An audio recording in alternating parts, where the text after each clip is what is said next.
The red warning lights flashed across the bridge of the survey ship Harmony as Captain Jihan Park stared at the dying star through the main viewport. The massive orange ball of fire was slowly eating itself from the inside out. Days it would collapse and take the entire solar system with it. "Captain, we have completed the scan of the fourth planet," said Science Officer Min-Soo Kim, his fingers dancing across the control panel. "The readings are very strange. I'm detecting life signs in the underground areas."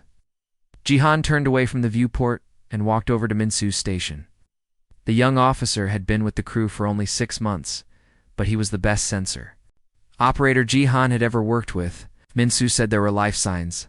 Then there were life signs. "What kind of life signs?" Jihan asked, looking at the data streaming across the screen.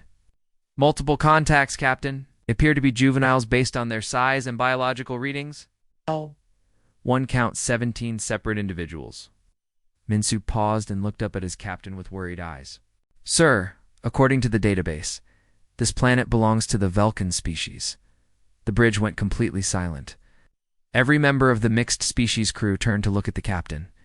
The Velkins were known throughout the galaxy as the most dangerous predators in space. They were massive creatures with razor-sharp claws and teeth that could cut through steel. Their strength was legendary. A single adult Velkin could fight 10 trained soldiers and win. Ambassador Deck from the Altarian Collective stood up from his station. His crystal body made a soft ringing sound as he moved. "Captain Park, I must advise against any contact with Velkin life forms. They are extremely dangerous, even as juveniles." "The ambassador is correct," added Commander Vex of the Centauri Defense Force. Her blue skin had turned a darker shade, which meant she was worried. "Velkin young are almost as dangerous as the adults. We should leave this system immediately." Looked around the bridge at all the alien faces staring back at him. Representatives from 12 different species were on board the Harmony. It was supposed to be a peaceful survey mission to catalog dying star systems before they collapsed. They were not equipped for rescue operations, especially not for the most feared species in the galaxy. "Min-Soo, how long do those life signs have before the star goes critical?" Jihan asked. The science officer checked his instruments again. "Based on current stellar decay rates, the surface will become uninhabitable in approximately 47 hours. The underground shelters might protect them for maybe another day after that, so they have less than 3 days to live," Jihan said quietly. "Captain, you cannot be considering what I think you are considering," Ambassador Vex said. "It's crystal." Voice was getting higher, which meant he was becoming agitated. "The Velkin adults evacuated their homeworld 6 months ago. They chose to leave the young behind. We cannot interfere with species-level decisions." "But they are children," said Dr. Yuna Choi, the ship's medical officer. She was one of only 15 humans on the mixed cruise ship. "They are just children, waiting to die alone?" Commander Vex shook her head. "Dr. Choi, you do not understand. Velkin children are not like human children. They are predators from birth. Their claws can slice through armor plating. Their bite can crush bone. Even if we could rescue them, what would we do with them?" "We would take care of them," said Lieutenant Kyung Nam from the security station. "Just like we would take care of any children who needed help." The alien crew members began talking all at once. The Altarians were chiming like wind bells in their musical language. The Centauri were clicking their mandibles in rapid bursts. The Zephyrians were making the whistling sounds they used when they were upset. "Enough," Jihan said loudly, and the bridge became quiet again. "I am going to make this very simple. Those are children down there. I do not care what species they are or how dangerous they might become when they grow up.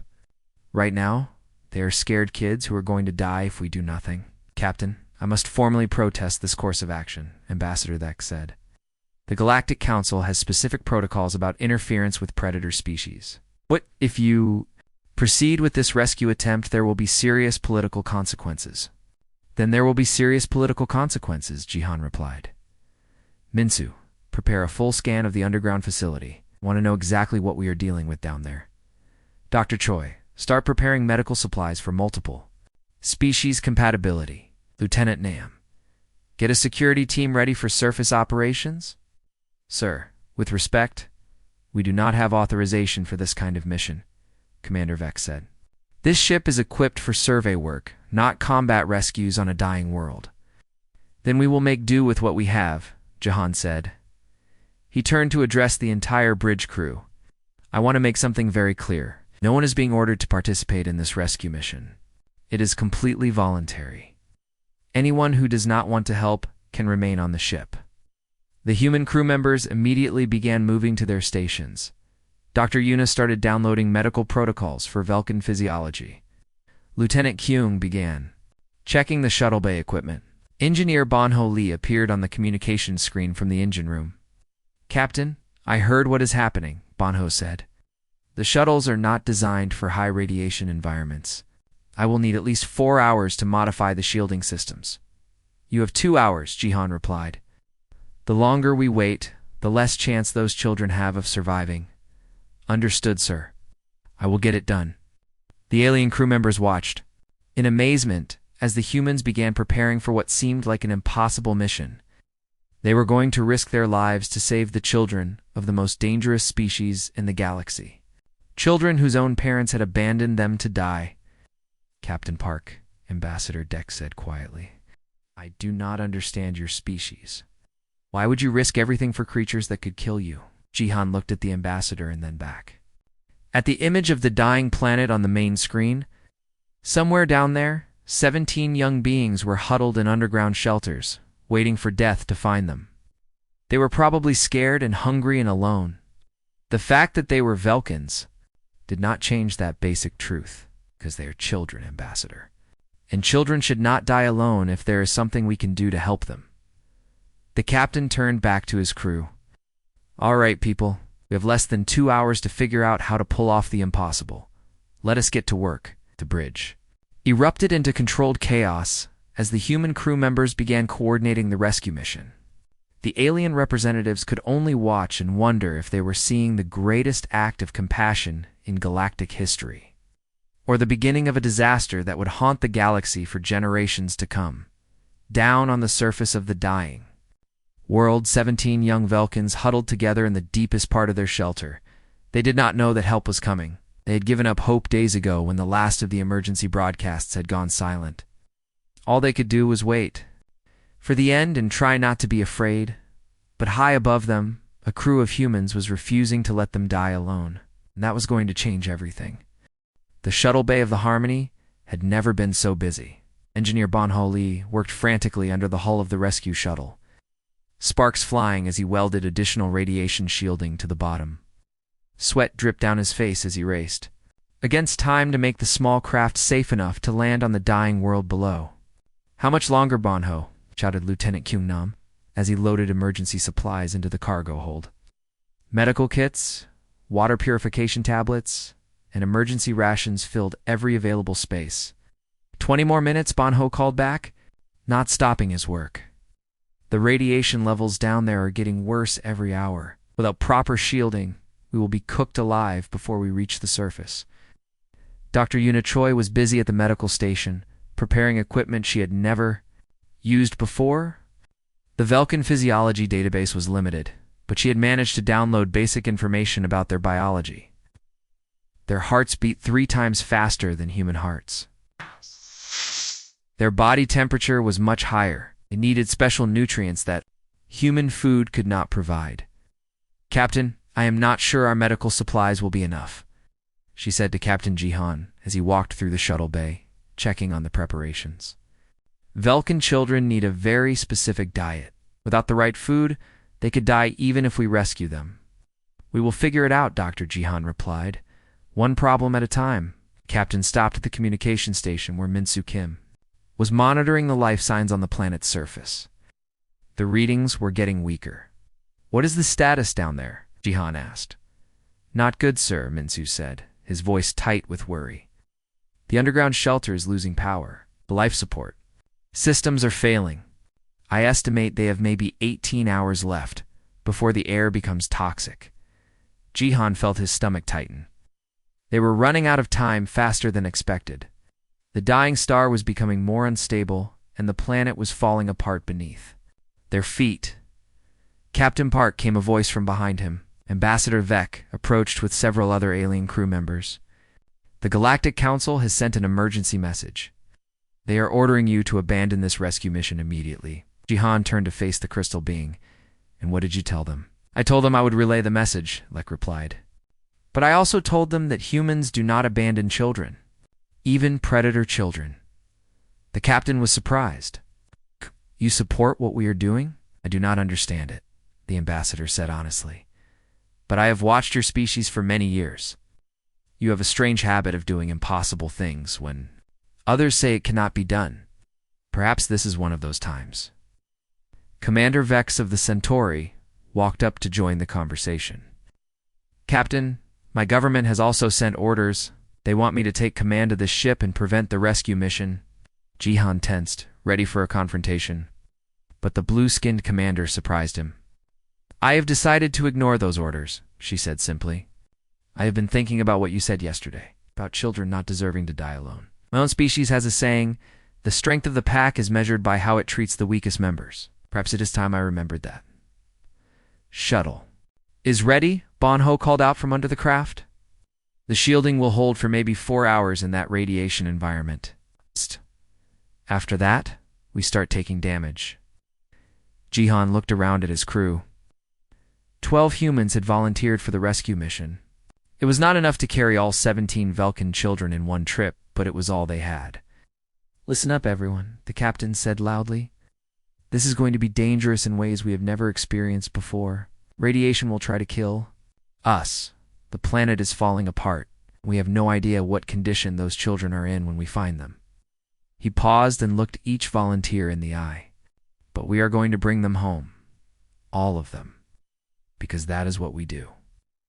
The shuttle dropped through the toxic atmosphere of the dying world like a falling star. The hull groaned and creaked as radiation storms battered the small craft. Through the viewports, the rescue team could see the skeletal remains of great cities. Their towers twisted and broken by massive earthquakes. Landing zone is 2 kilometers from the shelter entrance, reported pilot Santa Park as she fought too. Keep the shuttle stable. The ground is not stable. I can give you maybe 3 hours before we have to leave. The rescue team moved quickly across the broken landscape. The air was thick with poisonous gases and radioactive dust. Their environmental suits beeped constantly with radiation warnings. In the distance, they could see the red glow of lava. Flows where the planet's crust had cracked open. The entrance to the underground shelter was a massive metal door built into the side of a hill. It was designed to withstand almost anything, but even Velkin engineering could not hold back the death of a star forever. Cracks ran through the metal, and emergency lights flickered weakly. The door is sealed, reported Lieutenant Kyung as he examined the entrance. The electronic systems are dead. We are going to have to cut our way in. Bonho pulled out a plasma cutter and began working on the door. The metal was incredibly thick and hard. It took 20 precious minutes to cut. A hole large enough for them to enter. Inside, the shelter was a maze of corridors and chambers built on a scale for beings much larger than humans. The ceilings were twice as high as they needed to be. The doorways were wide enough for 3 people to walk through side by side. Even the emergency lighting was positioned higher than human eyes could comfortably see. Life signs are coming. From the deepest level, Minsu said, checking his scanner. But the elevator is not working. They're going to have to take the stairs. The stairway seemed to go down forever. Their footsteps echoed in the empty corridors as they descended into the heart of the shelter. The air grew thicker and more toxic. With each level, warning signs in Velkin script covered the walls, but none of them could read the alien language. They found the children in the central chamber of the lowest. Level 17 young Velkins huddled together in the center of the room, their golden fur dull with fear and exhaustion. Even as juveniles, they were impressive creatures.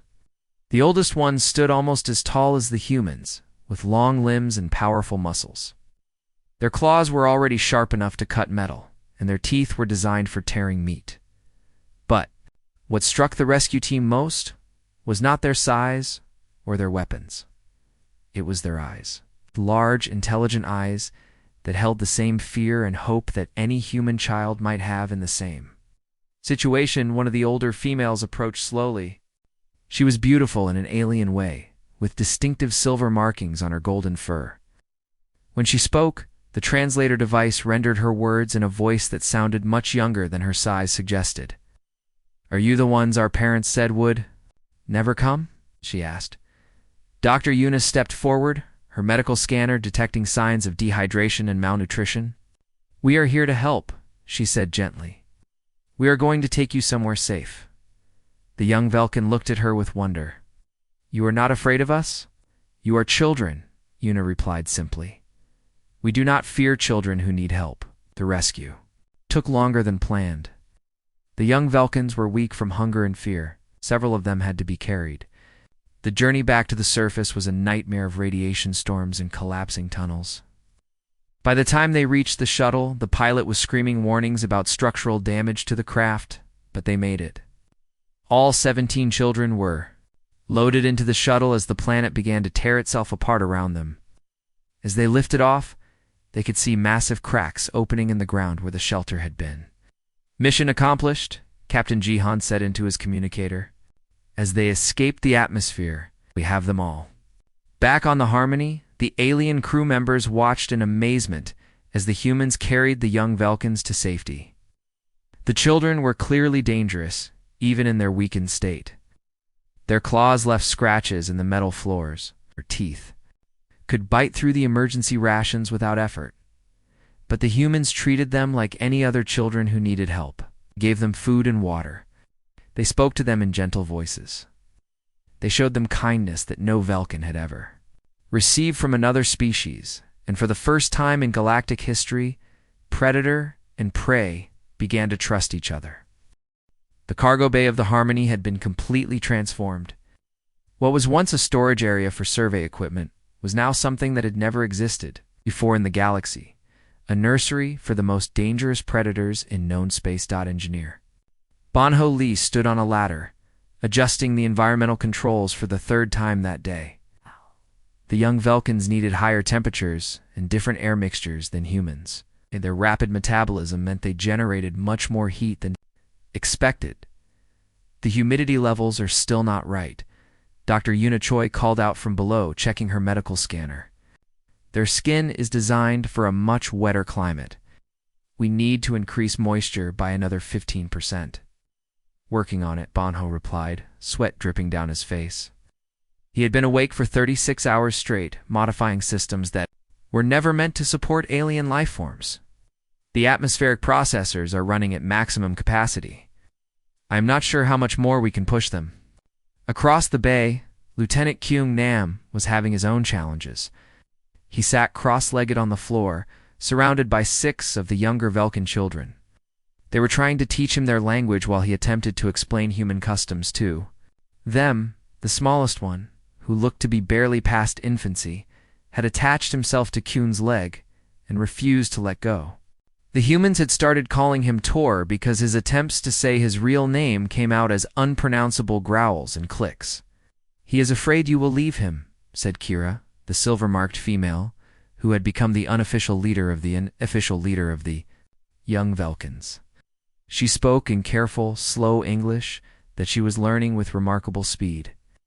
"In our language, his name means little shadow. He follows because he fears being alone again." Kyun gently patted the young creature's head. Tor's fur was incredibly soft, like the finest silk. It was hard to believe that in a few years, the small being would grow into a creature capable of tearing apart starships with his bare hands. "I'm not going anywhere, little guy," Kyun said softly.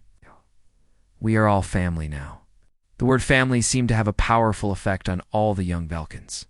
Their large eyes would light up whenever the humans used it. Dr. Yuna had explained that Velkin society was built around pack bonds that were stronger than death itself. By rescuing the children, the humans had unknowingly accepted them into their pack. The political situation, however, was getting worse by the day. Captain Jihan stood in his ready room, watching the emergency session of the Galactic Council on his personal screen. Representative after representative was condemning the human actions. "The humans have violated every protocol regarding dangerous species," declared the Altarian Prime Minister, his crystal form flashing angry red lights. They have potentially doomed themselves to raising a generation of apex predators who will turn against them when they mature. The Centauri defense. Force recommends immediate quarantine procedures, added General Zax, his blue face darker than usual with worry. These creatures must be contained before they become a threat to galactic security. The worst part was that some of the criticism was coming from Earth itself. Several human colonies had sent messages expressing concern about the rescue mission. They worried that the adult Velkans would see it as an act of war rather than compassion. "Captain, you need to see this," called Minsu Kim from the bridge. His voice carried a note of panic that made Jahan's stomach clench with worry. The captain hurried to the bridge, to find his science officer staring at the long-range sensors with wide eyes. "What is it, Minsu ship, sir?" "Massive energy signatures. Approaching from the Outer Rim territories, 12 vessels, all displaying Velkan identification codes." Jihan felt his blood turn cold. The adult Velkans were coming. Whether they were coming to thank the humans or to destroy them remained to be seen. "How long before they reach us?" he asked. "At their current speed, approximately 18 hours, Minsu replied.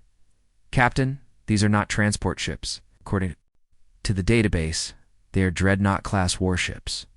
Each one is capable of destroying an entire fleet." The news spread through the ship within minutes. Alien crew members began preparing for the worst. Some requested to be transferred to escape pods. Others locked themselves in their quarters and refused to come out. But the human crew had a different reaction. They gathered in the cargo bay with the young Velkans and explained what was happening. "Your parents are coming," Dr. Yuna told them gently. "They will be here soon."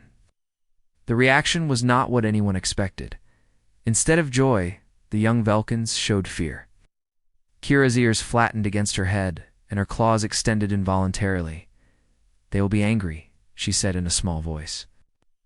"We're left behind because we were not strong enough, and we have been saved by prey species.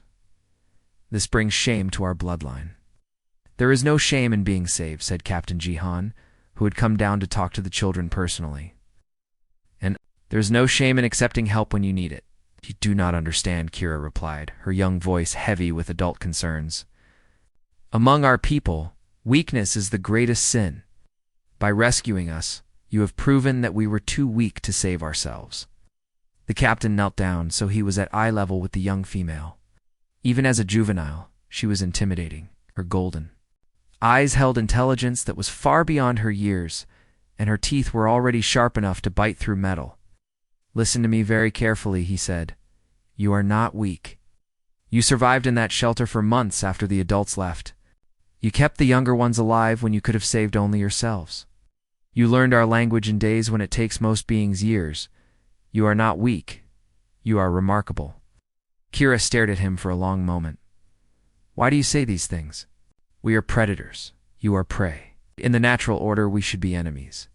"Because natural order is not the same as right and wrong," Jihan replied. "And because strength is not just about claws and teeth. Sometimes the strongest thing you can do is ask for help." The next few hours were tense as the ship prepared for the arrival of the Velkan fleet. The humans worked frantically to make sure the children were healthy and well cared for. If they were going to face the most dangerous species in the galaxy, they wanted to prove that the rescue mission had been worth the risk. Dr. Yuna ran medical scans on all 17 young Velkans and was amazed by the results. Despite months of malnutrition and fear, they were thriving under human care. Their vital signs were strong, their growth rates were normal, and their psychological evaluations showed remarkable resilience. "They are incredible beings," she reported to Captain Jihan. "Their bodies are designed to survive almost anything. But more than that, they have formed emotional bonds with our crew that go beyond simple gratitude. They truly see us as family." "The question is," Jihan replied, "will their parents see it the same way?" As if in answer to his question, the long-range communications array crackled to life. A deep, powerful voice filled the bridge, speaking in the ancient hunting language of the Velkans. "Human vessel Harmony. This is Matriarch Vera of the Velkan Hunter Fleet. You carry our young. Prepare to return them immediately or face the consequences of your actions." The transmission ended, leaving the bridge in silence. Everyone knew that in 18 hours they would face a test that would determine not just their own fate, but the future relationship between humans and the most feared species in the galaxy. In the cargo bay, the young Velkans huddled together, torn between excitement at seeing their families again and fear of what would happen to their human protectors. They had found something they never expected to find among the prey species: unconditional love and acceptance. Soon, they would discover if that love was strong enough to bridge the gap between predator and prey. 6 months had passed since the rescue, and the Harmony had become something unprecedented in galactic history. The cargo bay that once housed survey equipment now echoed with the sounds of laughter, learning, and the unique harmony that came from two species learning to live together. Kira had grown dramatically in those months. She now stood nearly 7 feet tall, her golden fur bearing the intricate patterns that marked her transition into adulthood. Her claws had lengthened and sharpened, capable of slicing through the ship's hull plating if she wished. Her muscles had developed the lean strength of a natural hunter, but she spent her days in the ship's medical bay, working alongside Dr. Yuna Choi to understand human anatomy and physiology. Her massive hands, designed for killing, moved with surprising gentleness as she learned to operate medical scanners and prepare treatment compounds. "Your heart rate is elevated again," Kira observed, checking the readings on Dr. Yuna's medical monitor. She spoke perfect Korean now, along with standard galactic and 3 other human languages. "You have been working too many hours without rest." "I am fine," Dr. Yuna replied, but she could not hide the exhaustion in her voice. Caring for 17 rapidly growing Velkan adolescents while maintaining the health of the human crew was taking its toll. "You are not fine," Kira said firmly. "Among my people, pack leaders who do not care for themselves cannot care for others. You will rest now, or I will carry you to your quarters myself." The threat might have seemed frightening coming from a creature who could bench press a shuttlecraft, but Dr. Yuna just smiled. Over the months, she had learned that Velkan protectiveness was absolute and non-negotiable. Kira saw her as family, which meant the young female would fight the entire galaxy to keep her safe. In the engineering section, Tor had appointed himself as Bonho Lee's permanent assistant. The young Velkan, now reaching shoulder height on the human engineer, had developed an intuitive understanding of mechanical systems that amazed everyone who worked with him. "The plasma conduit in Section 7 is showing microfractures," Tor reported, his natural hunter instincts allowing him to detect problems that sensors might miss. "The stress patterns indicate failure within 48 hours if not repaired." Looked at his instruments and confirmed the young Velkan's assessment. "How did you know that? Diagnostic systems have not detected any problems yet?" "I can hear it," Tor replied simply. "The metal sings differently when it is damaged. All Velkans can hear such things, but most do not pay attention to mechanical sounds. I've learned to listen because you taught me that machines have their own language." The engineer shook his head in wonder. The young Velkans were not just learning human skills. They were combining them with their natural abilities to create something entirely new. Tor could diagnose mechanical problems that the most advanced computers might miss. Other young Velkans had shown similar talents in navigation, communications, and even cooking. Lieutenant Kyung Nam had perhaps the most challenging job of all. As head of security, he was responsible for training the young Velkans in ship procedures and safety protocols. The problem was that creatures designed to hunt starships across interstellar space found most human security measures somewhat amusing. "Attention, young hunters," he called out as he entered the training room, where 8 of the older Velkans were practicing hand-to-hand combat. "Today we are going to learn about non-lethal restraint techniques." The young Velkans looked at each other and made the chittering sound that served as their equivalent of laughter. "Teacher Kyuong," said one of them, a male named Dex, whose silver stripes marked him as coming from a noble bloodline. "We could restrain any being on this ship without causing permanent damage. Why do we need to learn new techniques?" "Because," Kyung replied patiently, "not every problem requires a show of strength. Sometimes the most effective solution is the one that does not involve any violence at all." This concept was difficult for the young Velkans to understand. Their entire culture was built around the philosophy that might made right. The strongest lead, the fastest survived. The most skilled earned respect through demonstrations of power. But they were learning. Slowly, carefully, the human crew was teaching them that there were other ways to solve problems. That cooperation could be more effective than competition. That protecting the weak was more honorable than dominating them. The breakthrough came. When the long-range sensors detected the approaching fleet, "Captain, we have multiple contacts on the edge of sensor range," reported Minsu Kim from the bridge. His voice was steady, but everyone could hear the underlying tension. 12 vessels, massive energy signatures. They are broadcasting Vulcan identification codes. Captain Jihan Park felt his stomach tighten. They had known this day would come. Eventually, the adult Vulcans had been searching for their missing young for months.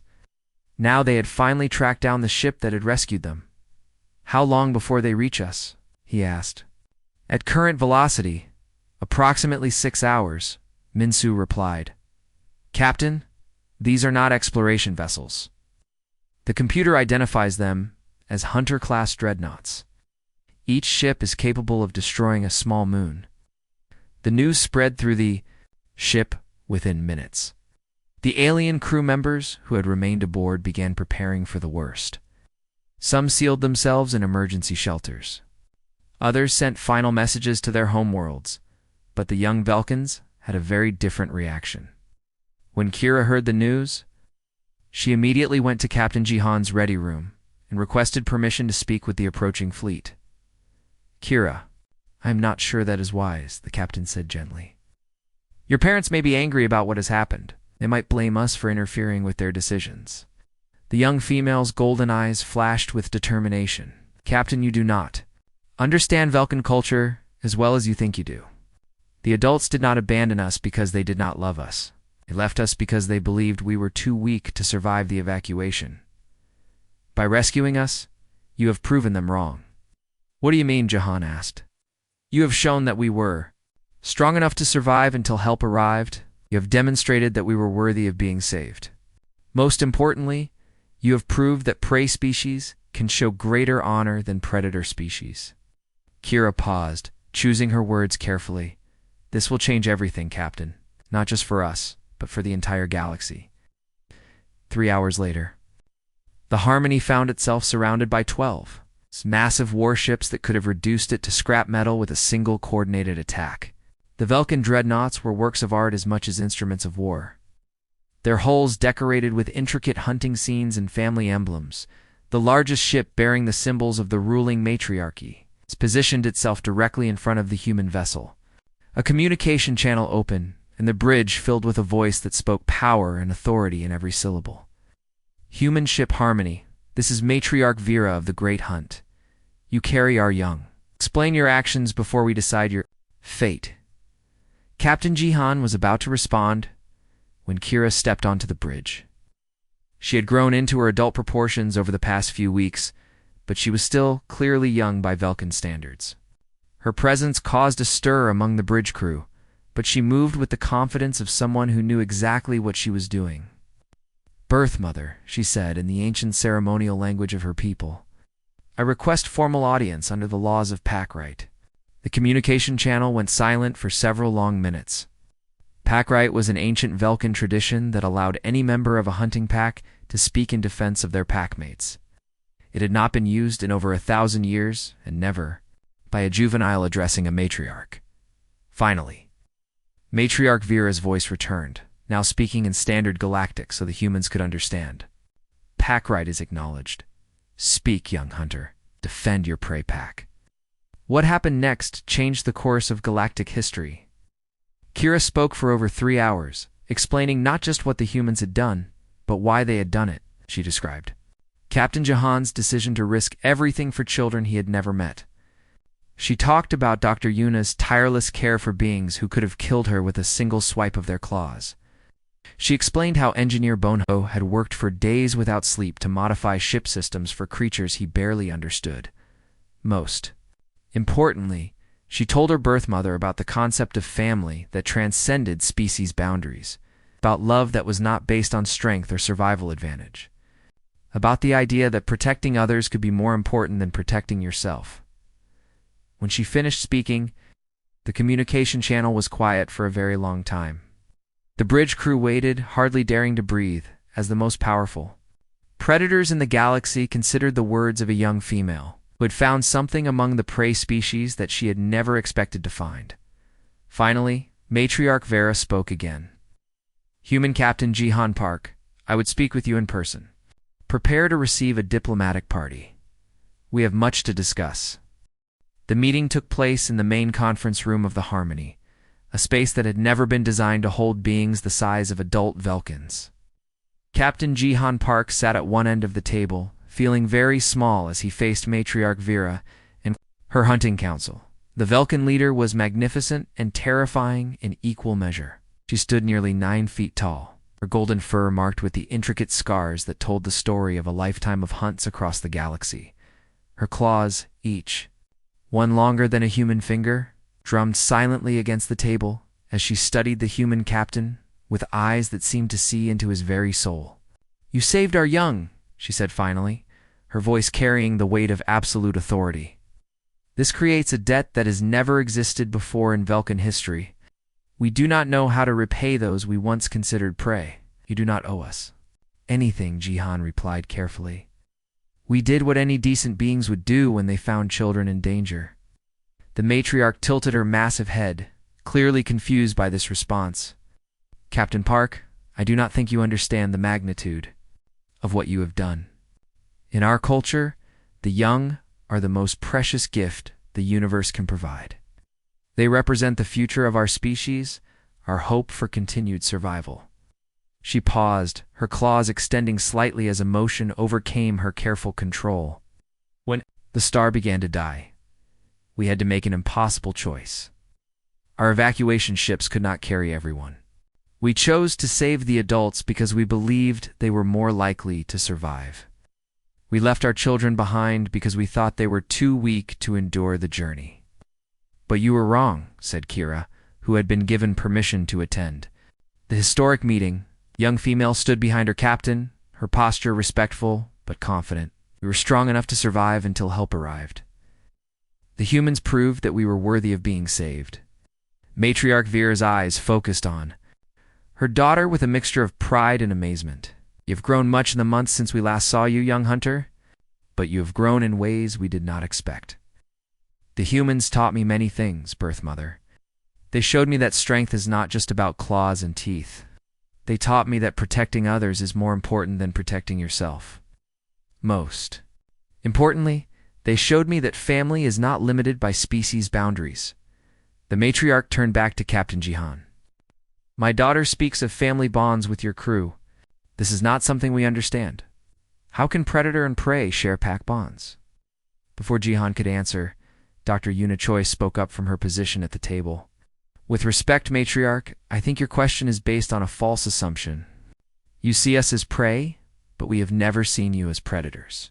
"What do you mean?" to one of the other Velkan Council members, a scarred male whose size suggested he was a legendary warrior. "When we found your children, we did not see dangerous creatures who might grow up to threaten us," Dr. Yuna explained. "We saw scared, hungry children who needed help. Their species did not matter. Their potential for violence did not matter. What mattered was that they were alone and afraid." Lieutenant Kyung Nam nodded in agreement. "Among humans, we have a saying, 'It takes a village to raise a child.' This means that all adults are responsible for the welfare of all children, regardless of whose children they are. When we saw your young ones, they became our children too." The Velkan Council members exchanged glances, communicating in the rapid clicks and growls of their hunting language. Finally, Matriarch Vera spoke again. "You speak of concepts that are foreign to our understanding. In our culture, pact bonds are formed through blood, battle, and shared hunts. How can beings who have never fought together claim to be family?" This time it was Engineer Bonho Lee who answered. "Matriarch, respect. We have fought together. We fought the radiation of a dying star. We fought the political pressure from our own governments. We fought the fear and prejudice of other species who said we were making a mistake, and we won. But most importantly," added Captain Jihan, "we fought for something bigger than ourselves. We fought for the idea that all children deserve a chance to live and grow and become whatever they are meant to become. That is a battle worth fighting, regardless of species. The discussion continued for hours. The Velkin Council struggled to understand concepts that seemed simple to the humans: unconditional love, self-sacrifice for strangers. The idea that protecting the weak was a sign of strength rather than weakness. But gradually, understanding began to dawn. The adult Velkins started to see that their children had not just been rescued. They had been transformed by exposure to a completely different way of thinking about strength, family, and responsibility. "There is something else you must understand," Matriarch Vera said, as the formal discussions began to wind down. "The other species in the galaxy fear us. They see us as monsters, as creatures of pure violence who exist only to hunt and kill. This fear has isolated us for generations. But you changed that," added the scarred warrior. "By showing compassion to our young, you have demonstrated that Velkins are capable of inspiring something other than terror. You have given us the possibility of a different future." Captain Jihan felt the weight of responsibility settling on his shoulders. "What are you asking of us, Matriarch?" "We are asking you to help us learn," she replied simply. "Our children have spent months with your crew, learning your ways, adopting your values. They have become something new, something that bridges the gap between predator and prey. We want to understand how this happened." "More than that," said Kira, stepping forward to address both the human and Velkin leaders. "We want to make it permanent. I propose a formal alliance between our species. A partnership that will show the galaxy that predators and prey can work together." The room fell silent as everyone considered the implications of such an alliance. The political ramifications alone would be staggering. The Galactic Council would be forced to reconsider every assumption they had made about interspecies relations. What would such an alliance look like?" asked Dr. Yuna. "Joint crews on exploration vessels," suggested Tor, who had been quietly observing. From the corner of the room, humans and Velkins working together, showing other species that cooperation is possible. "Shared colonies," added another young Velkin. "Worlds where both species can live and raise their children together." "Educational exchanges," said Minsu Kim, speaking up for the first time during the meeting. "Young beings from both species, learning from each other, growing up without the prejudices of their parents." Matriarch Vera looked around the room at the mixture of humans and young Velkins, all of them eager to build something that had never existed before. "You are proposing to change the fundamental structure of galactic civilization," Cass said. Captain Jihan simply, "Because the current structure is broken. It is based on fear and prejudice and the assumption that some species are naturally enemies. We have proven that assumption wrong." The negotiations that followed took place over several days, with representatives from both species working out the details of what would become known as the Terran-Velkin Mutual Protection Pact. The agreement was unprecedented in galactic history. A formal alliance between apex predators and what other species considered prey. The political reaction was immediate and explosive. The Galactic Council called emergency sessions. The Altarian Collective threatened trade sanctions. The Centauri Defense Force increased their military readiness levels. But the alliance held firm. The adult Velkins, grateful beyond measure for the compassion shown to their young, committed their hunting fleets to protecting human colonies and trade routes. In return, humans shared their technology, their medical knowledge, and most importantly, their philosophy of caring for all children, regardless of species. The first joint colony was established 6 months later on a world in the neutral zone. Between human and Velkin space, children of both species grew up together, playing the same games, learning the same lessons, and forming friendships that would last lifetimes. Dr. Yuna Choi became the first human to receive the title of Pack Healer, establishing medical protocols that saved lives across both species. Engineer Banho Lee worked with Velkin technicians to develop new technologies that combined human innovation with Velkin engineering. Lieutenant Leung Nam founded the first integrated security force, training humans and Velkins to work together in ways that maximized the strengths of both species while minimizing their weaknesses. But perhaps the most important change was seen in the children themselves. Young humans who grew up alongside Velkans learned that strength and gentleness were not contradictory traits. Velkans who were raised with human values discovered that protecting others was the highest form of honor. 1 year after the rescue, Captain Jihan stood on the observation deck of the new joint colony ship Unity, watching as human and Velkan children played together in the recreation area. Kira approached with her own cubs, tiny bundles of golden fur, who called him grandfather in 3 different languages. "The Galactic Council is finally beginning to accept what we have accomplished," she reported. "Several other species have requested to join our alliance program." "And what did you tell them?" Jihan asked. "I told them the same thing you told us," Kira replied with a smile that showed her impressive teeth. "That family is not limited by species boundaries.